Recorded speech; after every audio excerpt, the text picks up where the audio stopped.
Good evening, ladies and gentlemen, and all between. Fred, my brother, how you doing? Good, Nice. me and you? I'm hanging in there. The heat has subsided a little. So, speaking of hot, we have a hot EP that we're going to be doing here on the record. And Fred, tell us how you found Mark Daly. Well, I was at Jeff Tate Operation Mind Crime show a couple years ago at the Arcada Theater in St. Charles, and Mark opened for Jeff, and just totally rocked the place, and became a fan of him, and got to meet him that day, and then we spent a week with him in Italy with Jeff's Backstage Pass Travel tour company in May, and got to really know him, and he's released an EP, and he's got a new three songs out. So we thought we'd give him a little shout out to an up and coming young star. Absolutely. So his EP is Nothing to Lose, and then his super single that's coming out is Drop Dead, and it also has two songs beyond that, Don't Look Back and Peace in the Panic. And let's bring on the man himself. Ladies and gentlemen, Mr. Mark Daly. Hello, how's it going, guys? Greetings Hello, from across Mark. the pond, sir. Thanks for having me on. You're our first Irish artist to pipe in from Ireland. We've had Sweden, and now we've got nice. Ireland, and we're working on Israel and a couple other countries. But Well, pleasure to be here. I have some notes. Nice. Dude, your music is really refreshing, I have to say. Thank you very much. Like a lot of your stuff, like you hear it and you're like, oh, okay, he's going to go this way. And you're like, damn it, he's over here. It's a bit unpredictable. Yeah, like the way that you stretch and combine your fibers is really interesting. Thank you. And what I really like about European artists is you can hear their musical education in what they do. Like, because you guys, like the way you grew up, you heard everything.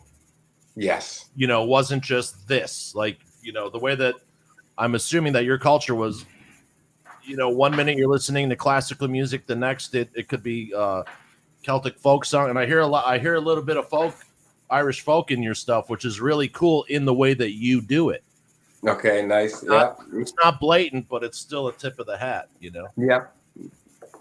Yeah, because in Ireland you're kind of like you said, you're exposed to a lot of different styles, and obviously our pub culture. You walk into a pub, you could be on a Sunday daytime, and there's people sitting around the table playing music, and you see that from a really, really early age. Right. And then my dad was big into like Pink Floyd, ELO, Led Zeppelin, you know, all those bands. So I was exposed to so many different types of music from young, and it's mad that the brain doesn't forget what you soak in as a that kid. you mentioned ELO, because now that you mention ELO, I can hear some influence there in a couple of the background vocals. You're not egregious with it, but it's perfectly fitting. Yeah, I think it's laid back, but not laid back. The vocal melodies of ELO, I'm obsessed.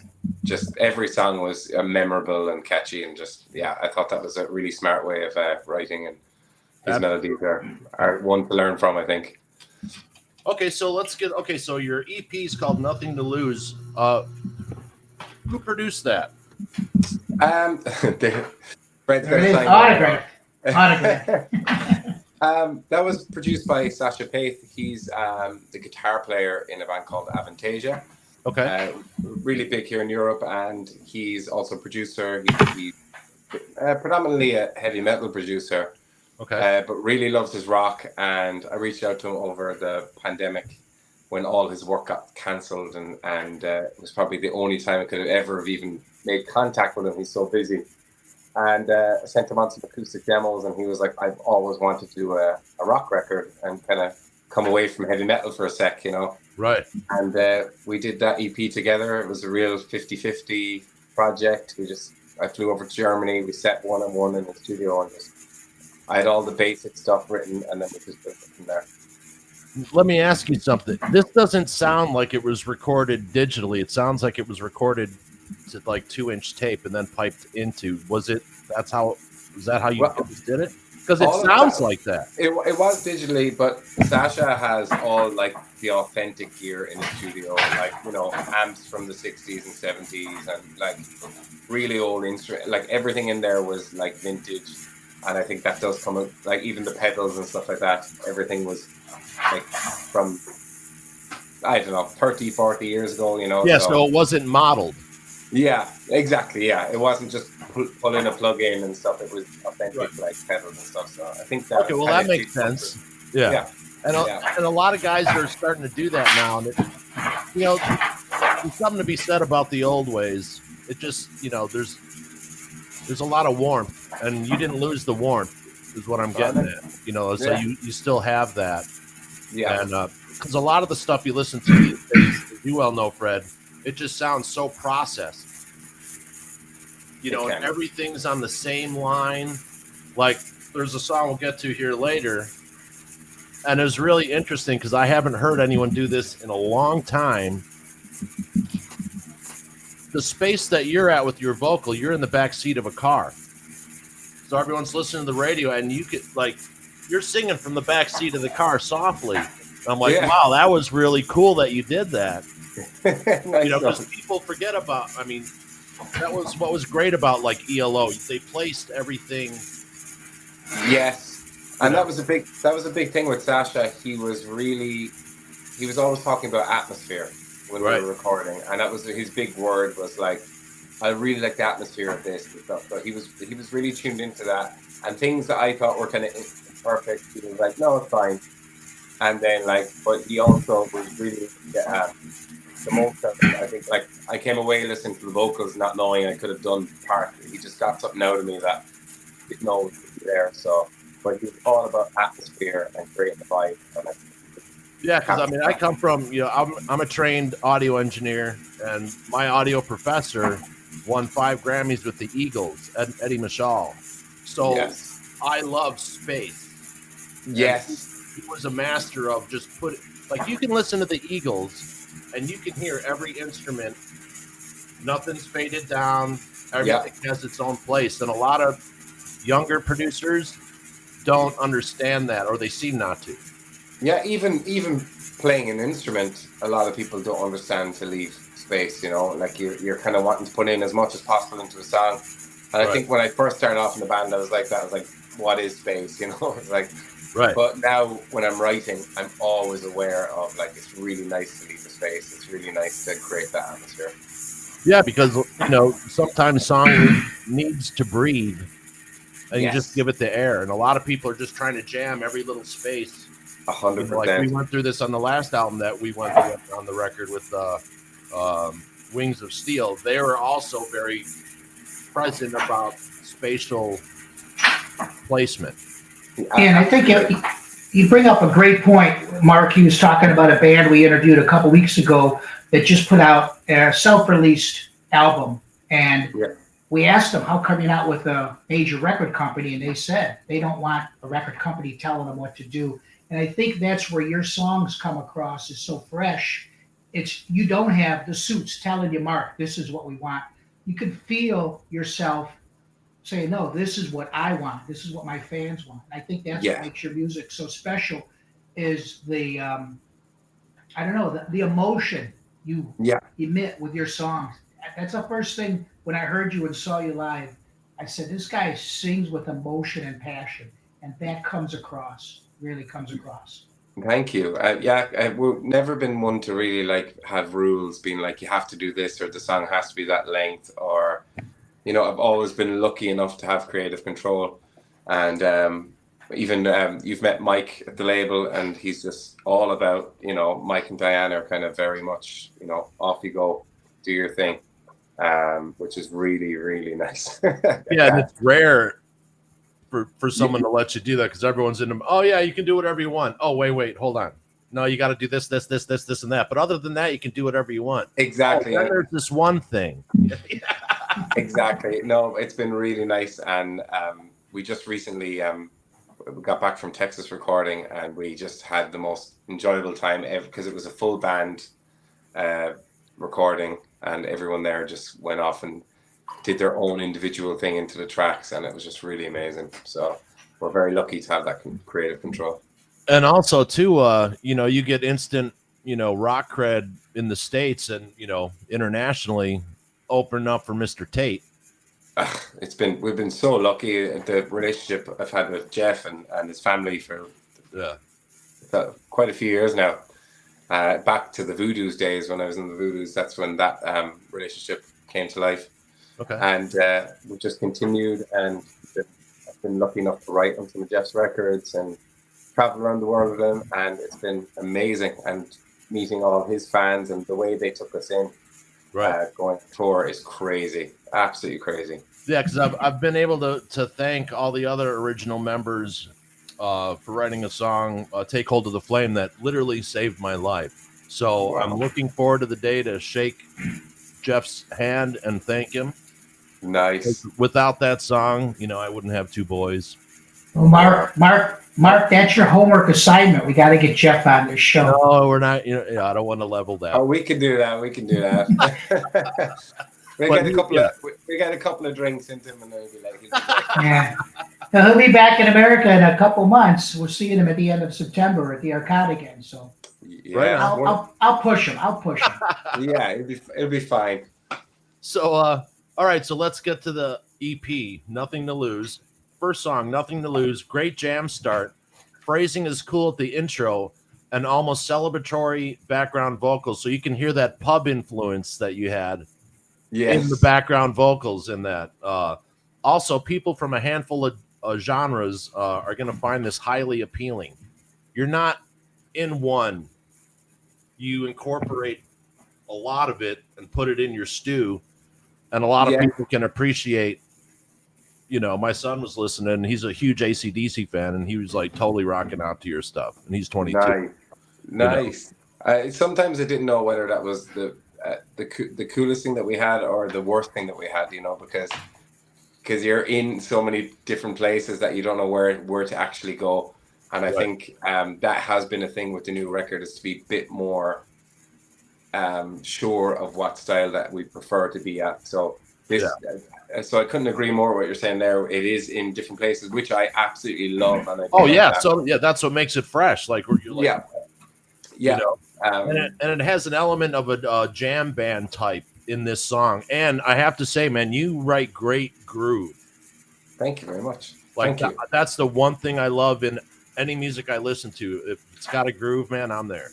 Yeah, it was the most fun I ever had was when we got into the vocal booth with that one. We had the music down, and it was time to go in.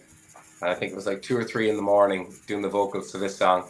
And I had a bottle of Jameson up on the thing, and I was like, I'm ready to let loose. And right on.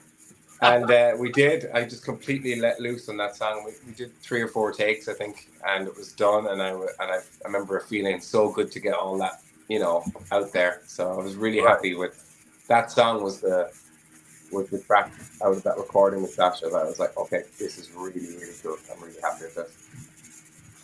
Yeah, Vince will, as you'll find out, he's more technical because he's got the production and the sound, and he's been in bands before, so he comes across the more technical, the more student.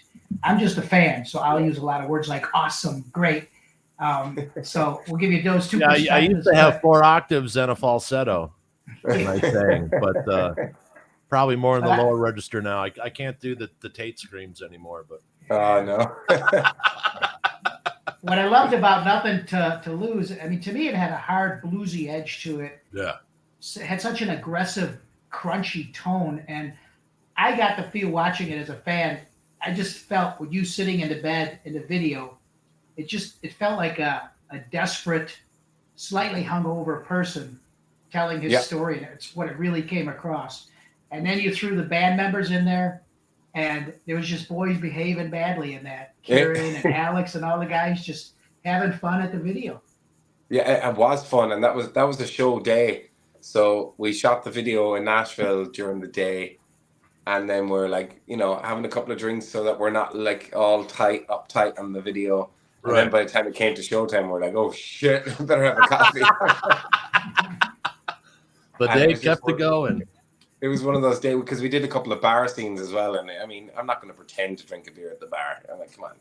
Sure. So went in, we had a few drinks. And there's a scene in that video where Daly pushes Kieran.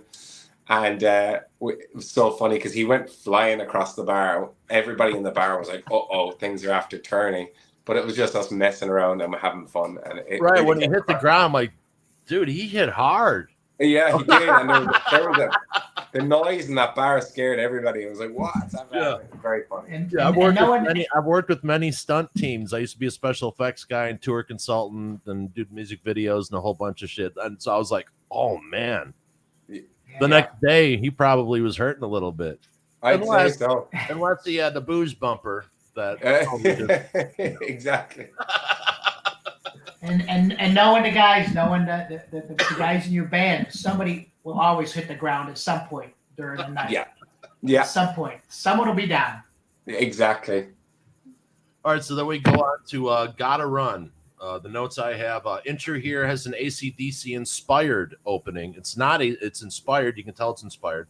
I hear a lot of American blues in these first two songs, and I hear some Slade inspired bits. There's a little like, oh, okay.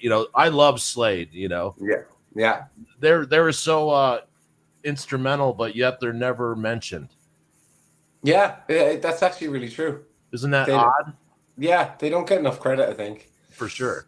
Yeah. And, okay, the cool thing here is that you think it's going to go one way, like I said earlier, and it goes the opposite way. Also, some punk-inspired vocal lines, and I love the ending guitar explosion. Yeah, the ending of that one is my favorite. I really, really enjoyed how we went with that, and kind of it gets a little bit frantic at the end. Yeah, which I really like. And then like you're doing some other vocal bits where you're it's not, I don't even want to say the word rap. It's fast delivery, Yes. and I was almost waiting for you to go into scat. Yeah, because I'm a huge jazz and blues guy. You know what I mean? I remember printing out the lyrics to bring into the vocal booth, so I just got them right, whatever, and I was like, shit, there's a lot of lyrics here, actually. Vince, what did I tell you about mentioning rap on this show? It's not allowed. Not allowed.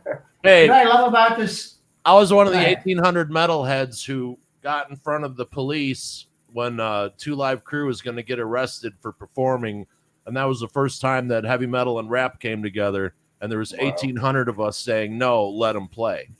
Wow. So they got to play 4 songs before they got arrested. Still got bloody arrested. I think what I love about the chorus on Gotta Run is that's one of those songs, if you've never heard it, about halfway through it, you're singing along to Gotta Run because it's such a catchy chorus. And even if you never heard it before, you are singing along. And I agree with Vince, the ending guitar is stellar on that. Thank you very much. Yeah, I found that kind of song had a lot of the elements of older bands that I really love, and then it has like newer bands, like it's not a million miles off Foo Fighters or something, like newer rock as well, which I thought was cool, and then it had some classic rock in there. So to mix the two was fun.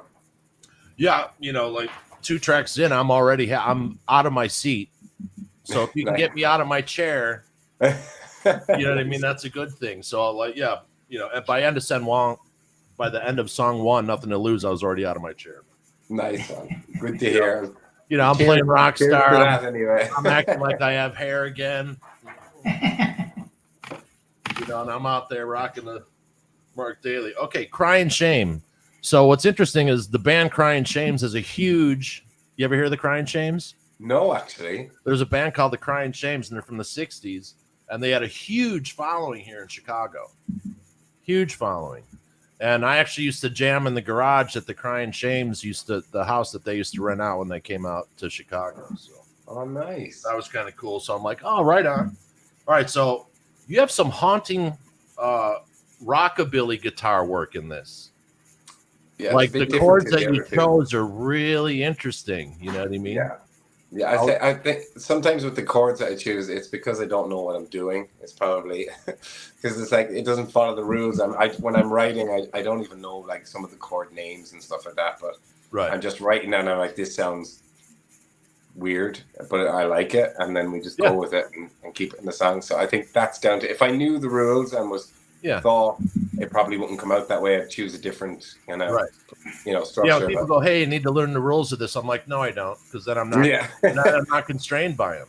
Yeah, rules are meant to be broken. Rules are meant to be broken. Yeah. And I think with rock, it's acceptable to throw in, even if the chord sounds a bit funky. Sometimes it's cool to throw it in there. Right. Yeah. And then I came then across. I'm sorry, Vince. I came across this song as to me anyway, had a real Led Zeppelin feel to it. You agree with that? Especially the beginning, it just had a Zeppelin feel. Yeah, it's got that kind of classic rock. I think the guitar's got a bit of a Zeppelin vibe going on at times. Yeah, it's got that haunting rockabilly guitar. It's almost country inspired, but old country. Yeah, like old country chords, and with the hard blues riff over it, which shouldn't make sense. No, but it does. It's weird. It shouldn't work, but it's kind of feels like it does. So right, I was we'll go with that. Did it again on this song too. You know, I'm like, okay, I'm getting into this. You know, yeah. Another great groove is in this song. Articulation in the vocals, even when you're laying out a vocal fry, you can hear everything clearly. Like I came up as a singer, so I'm always interested how so many singers you can't hear what the fuck they're singing. Yeah. They'll lose the N, or they'll land on the vowel. They won't use the consonant at the end of a word, you know, like, and sometimes when you're singing with a vocal fry, that's hard. Yeah. I think I really liked how Sasha kind of had the vocal really out front as well in those areas that needed. Like, yeah, I'm the same when I listen to a singer in a band and I don't know exactly the words, it drives me mad. Right. Because I'm such a lyrics man. I'm obsessed with like a good line. There's nothing better than like a really good lyric that just jumps out at you and grabs you. So I love being able to hear the words. My last note on this song is like, I want to hop in an old hot rod and smoke the tires before heading out onto the highway. Perfect. It felt like a driving song from this, you know, in the summer, you know, crank it up. Yeah. Yeah. Maybe I was just drinking in the car. I don't know. And I was just glad nobody got electrocuted in that video. You guys were filming it in the pool, so it's good nobody got electrocuted. Yeah, we broke a couple of rules to get into that little river there, and it was right by my house. Actually, it was only 5 minutes away, and the police were called after one take. So my wife went up and smooth talked the policeman and said, "Hey, can we just have a few more minutes?" And he's like, "You guys, you've got 15 minutes, and I'll you know, I'll ignore the calls coming in, the complaints. 15 minutes." And he goes, "You don't have what? I'll do it, but you don't have alcohol down there, do you?" And we were like, "No." He was like, "Okay, fine." I mean, we'd a slab of beers and bottles of Jameson, and it was like, yeah. Right. Oh no, there's no alcohol down there. Medicine. But yeah, we ended up down there for a couple of more hours because we really want to. If we're already in the river, freezing cold at midnight, we might as well see it through. So, look, fortunately, no one got arrested in the end. Yeah, and when I saw you guys in the water and having done stuff like that, I'm like, that's a rough day. Yeah. You know, It really is. The plan was to be on the river edge, because I borrowed a drum kit off my friend that day, and I was like, look, just so you know, it might get a little bit mucky, but I'll clean it up because it's by the river. And when we got there, there's a pallet in the river for the drum kit, and I was like, oh shit! And it was too late to cancel the whole thing, so we took care of it. But I was like, then when we were packing it up, I saw there was some damage. Then like the next day, like a water bubble thing. Yeah. I was like, I'm going to have to buy him a new kick drum. I was like, here we go. And then I was freaking out. I had to work up the courage to tell him, rang him. And I was like, look, I'm after doing this. And then he was like, dude, that was there the whole time. And I was like, oh, shit. So, but at least you're honest, man. That says a lot. You know? I was like, oh, it's so typical to ask a favor. And then you end up destroying it. But in the end, it was there already. Thank God. So yeah. You gave me a perfect out now. If it's ever midnight and I'm in a river somewhere drunk and the cops come by, I'm just going to say, I'm filming a video, officer. Shoot the music video. Exactly. Works a treat. Okay, then we go to Bottled Up. Nice rounded vocals with the slower, more mellow intro. I can totally see this as on a soundtrack for a film. I mean, it's built for it. It's a bit darker. It's a bit more laid back, and it's a song I really love actually playing acoustically now. Just one of those kind of laid back acoustic ones. The recording of this, I really enjoy it as well. And your chord choices were really, really interesting again in this one. And I would call this a modern folk song in the best way. Yeah. That's really what it is, you know. That That was probably the track out of the 4 that we did for the EP that didn't change much. Like when we went into the studio, it was like, that's how I played it acoustically. That's how I envisioned it, and that's the way it stayed. Where the other 3 took on a whole new like life form, and we built big sounds around it. But that one kind of stayed the same. Right There on. was some pretty deep lyrical content in that song. Is there a backstory to that? Yeah, I seem to write a lot of deep lyrics, and people listen to songs. I'm actually a very happy person, It's like you listen to the lyrics. Are you okay? I was like, maybe it's because I write the lyrics and I let it all out or something. But Yeah. yeah, even on the new stuff we just did, everyone's like, "What's that line?" And then I'd say it, and they're like, "Jesus." Damn, dude. Yeah, but Lighten up. maybe that's why I'm always in good form. So I let it out. I let it all out. Good. That's it. You're not bottled up. And basically that's the message behind the song as well, to not, bite your tongue and keep it in and let it all out. Even if so Right, and exactly. the best way to let that out, man, is jamming. I mean, that was always the best. Oh, absolutely. Oh, I always feel so good after a gig, like when we're out with Jeff, I think we do usually 45 minutes, and like you come backstage after 45 minutes and I'm like, oh, that felt good, just like let it all out. Don't know. So it's great, and I can't wait to get only a few weeks away from doing it again, fortunately. All right, so let me ask you a question, since I'm a huge Jeff Tate fan. So how is it touring with someone who's literally legendary? It's mad because I get to learn so much from him. I remember the very first Voodoo's tour, we did a couple of shows, and he probably could see that I was a bit like uptight, like a bit nervous on the first few shows. Sure. Because I mean, our very very first show was sold out at 9:30 Club, Washington DC. Never played to like more than 10 people in the bar, kind of thing, and all of a sudden we're like out there. Right. And it was like, I thought we did really well for how much was thrown at us, but Jeff just every night might come up and say, "Hey, you know the way you're holding on to the mic stand?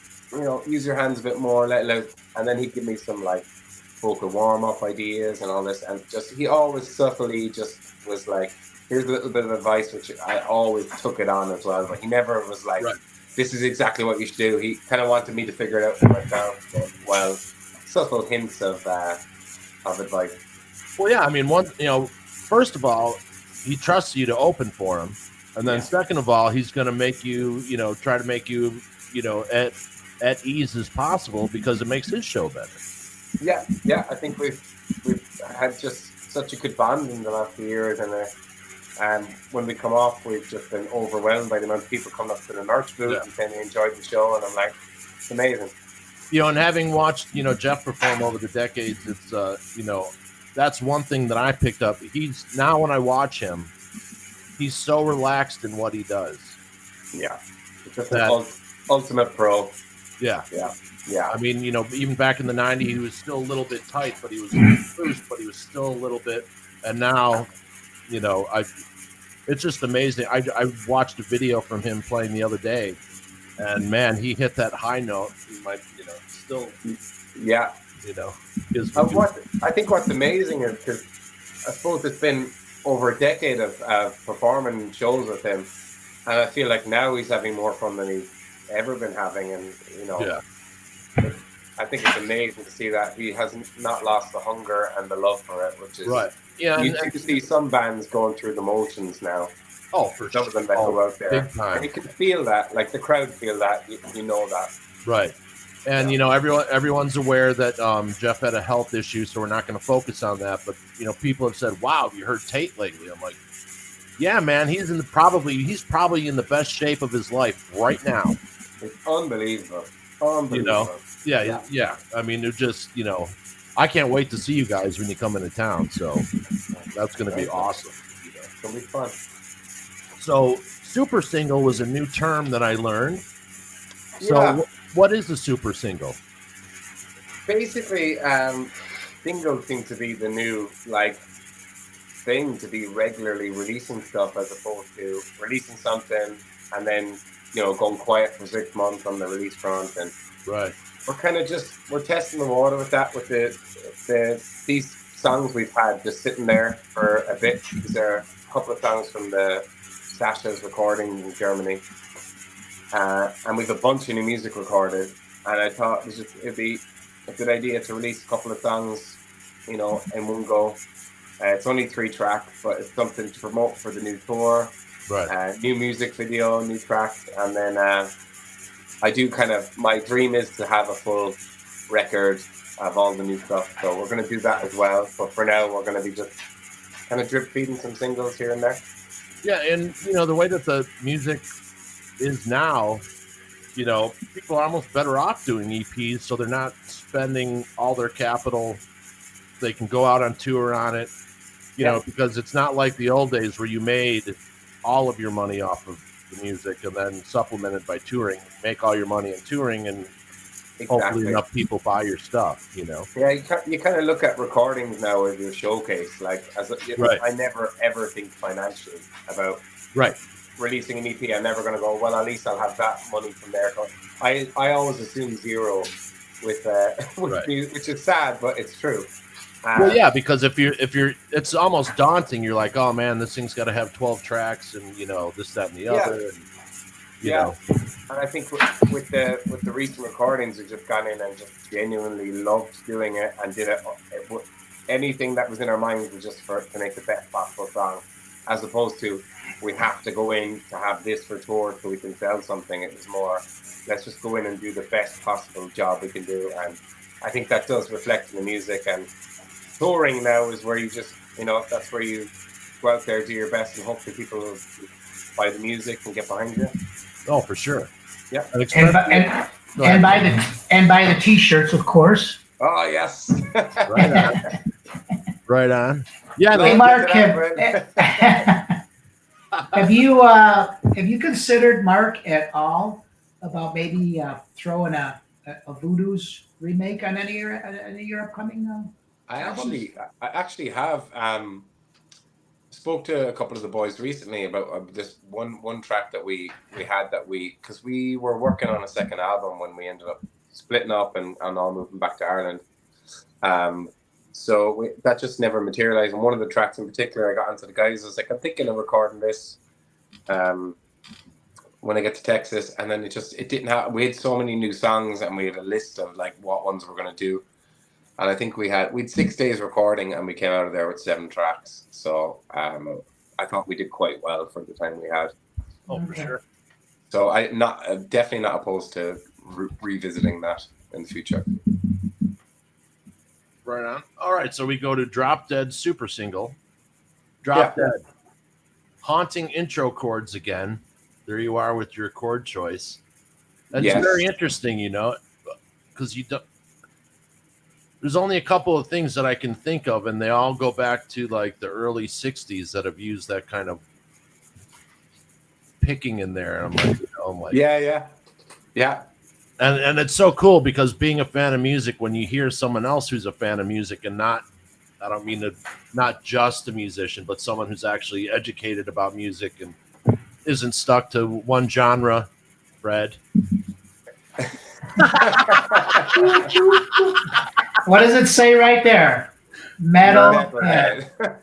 Yeah. So you got the thumping bass line in there. The choice and contrast of musical notes are impressive because it makes you listen even closer. Nice. Thank you very much. When you stop and because some songs you just let loose and you're with it, but you actually listen closer on that. And I like that. A lot of vocal fry in the song where it's fitting and never overdone. Nice. I always love hearing people's music education in their work. Nice one. This is actually the first review of the maxi single, so I'm so intrigued to hear because it's not been out there yet. So it's really cool. It's really cool to hear some feedback on it. Well, it's cool to be the first. We're glad to pop your cherry, bud. Yeah. Fred, you got anything to say about Drop Dead? Same thing. It comes out real strong and rocking. It's got some solid guitar licks and a super strong melody. It's just a good rocking song. Now, are you going to do a video for this in the future, Mark? I'm not sure actually, because we shot a video just in Texas 2 weeks ago for. So you got something coming out. Yeah. Then number 2, Don't Look Back. epic country storytelling in this song, and the intro, very influential. Love the drum parts as the song opened. Solid musicianship in every track. Production's great. The texture in the songs are amazing. And I can hear Irish folk influence in the guitar solo. Yeah, well, we James Brown was the man on that one, so that would make sense. Yeah, that song is actually a few years old. The Drop Dead and Peace in the Panic, track 1 and 3 are brand new, but that one's a few years old. But we never had it on a record. We never had a music video for it, and we never had it for sale. So we actually took it down off Spotify and decided to put it on the single. A lot of people were like, "Where can I buy it?" And we're like, "Nowhere." so we had to get it. We got it remixed, and then so that was the one that we kind of felt it's got a different atmosphere to track 1 and 3 because it's been done in different studios, different engineers, everything. Sure. So it is a bit different on the maxi single to hear that, but we felt it was like a song that we really love and wanted to have it on something to show, you know. Right on. Then we go into Peace in the Panic, very ethereal song. I'm very curious to hear feedback on this now because I haven't heard any feedback on it. It pulls you in, and you have no choice. Yeah. You have no choice the way that it pulls you in. I hear a lot of folk-inspired lines in the song, and this is the one where you're sitting in the back with the vocals. Yeah, and it gives it truly another level to the song because people aren't used to that space where the vocal is. Yeah. So you're listening. Your brain is working differently listening to this song than other songs. Yeah. Another great soundtrack type of song that could fit into high drama. It's almost as if someone died, and you're like just letting it out. Yeah, it's got a definite atmosphere going on there. Yeah. And then it's as if Mark is testifying. Love the backing vocals here, not overly in your face, and done with a taste and respect for the music that it's carrying. Very fun. Thank you very much. Thank you for those words. And the backing vocals are actually my friend Clodagh, which Fred knows Clodagh, right? Yeah. She's an amazing singer. She is, and she was recording her album in Germany at the same time I was recording the EP, and I was like, Sasha was like, we need backing vocals, and I was like, hang on, let me make a phone call. And she came down and performed it, and I thought she was the best possible singer for that song. And it created a sound that I haven't heard before with backing vocals. So that to pull that off too, very well done. Very well. There's a lot of little things going on in the background as well. Lots of little guitar noises, and I thought it was the first time I've ever had a Hammond organ on, which I thought was really, really cool to have that kind of Pink Floyd-y atmosphere with the Hammond, and that song was a lot of fun production-wise, where the other ones were kind of rock and roll tunes where you're just rocking out. This one had a bit more thought and a bit more production in it. Yeah. I was a tour consultant for Pink Floyd for when they came back in the 90s. Nice. And very interesting, odd band. Yeah. It was weird. They didn't talk to each other at all. They walked in the grid 4 feet in front, 4 feet in back. They never spoke a word to each other. Stood there for 6 hours. I'm like, wow, you think the rock stars, man, but what do I know? Yeah. I'm just the guy making the pig fly and the wind and the lasers and the smoke. I forget what I was mad at, 6 hours down there, like, what were we pissed off about again? It was strange, but got to hang with them. That was, I guess, cool, But, Nice. So when you start the tour? I fly out September 3rd, and the tour starts Virginia Beach on September 4th. Right on, and that goes through. How long you with Jeff on this one? All through September. Well, no, I'm actually home for a week of it. There's a gap there where there's another band going out, and then I'm coming home for a week, and then I go back out to the California date. So it's a bit like some shows are missing. Where when the Jeff poster came out, people were like, "Oh, even Chicago's missing, right?" But I'm doing 90% of the tour, so I cannot complain at all. Right. Absolutely. Yeah. So I think we finish up around the 8th of October. So it's a nice long run, which I'm really looking forward to. And do you have anything planned in 24 as far as touring goes? There's a lot behind the scenes now since working with the label. There's a great team in place now, and they're with all this new music and all these new plans in place. There's hopefully, I mean, I got my American work visa. Got to put it to use. Right. So absolutely. Yeah. The focus is the US. It's where we're happiest playing, where I think we're most well received, and that's kind of our focus. Not so like I don't really play original shows here in Ireland.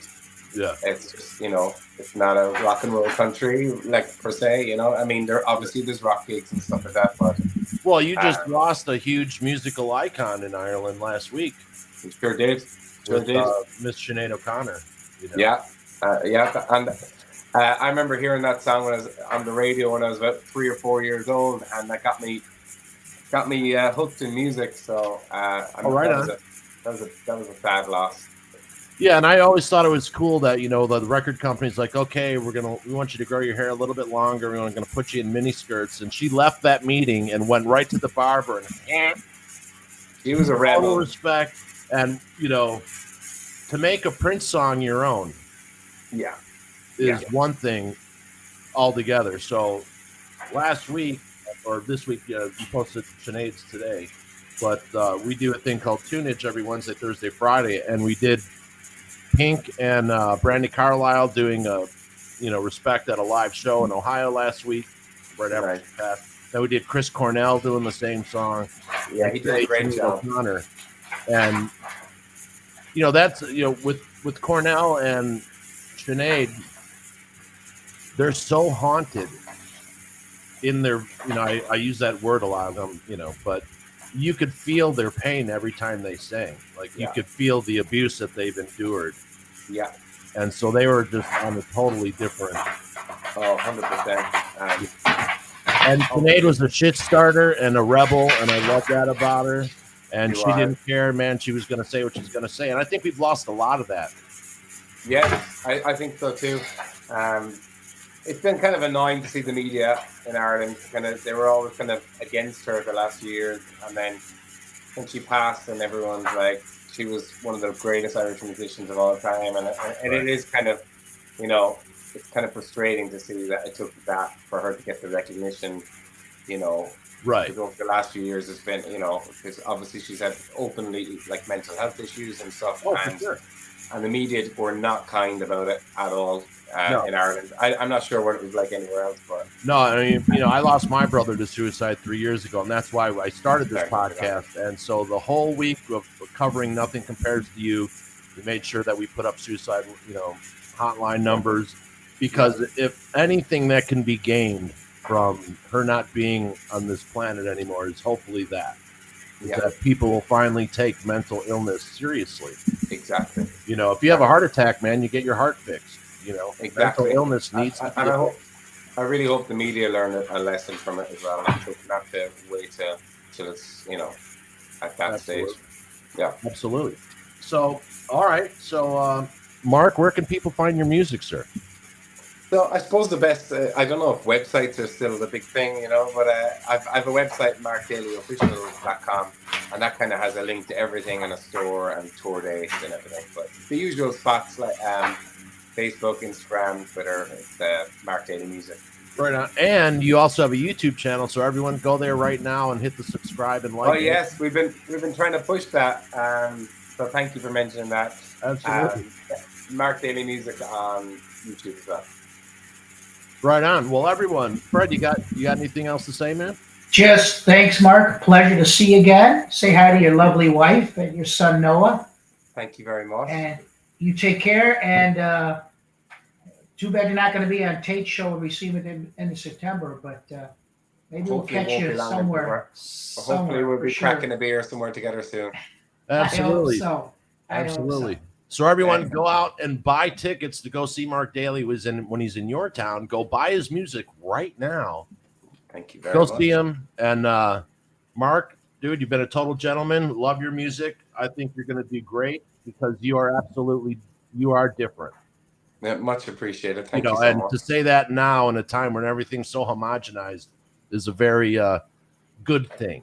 I really appreciate that. Thank you. And I appreciate your music and your Thank time, you. sir. Have a good one, Fred. Thank you, Bye, and thanks buddy. for having me on, guys. Much And we'll see care, you appreciated. Mark. on the road. And you're Take welcome care. anytime. Anytime you have something to promote, come on, man. We'll have you on. It won't be long now. Now that it's singles all the time, you'll be sick of me. Right on. Well, horns Thank up, you. everyone. Cheers, See you on guys. the next. And that's on the record. Nice.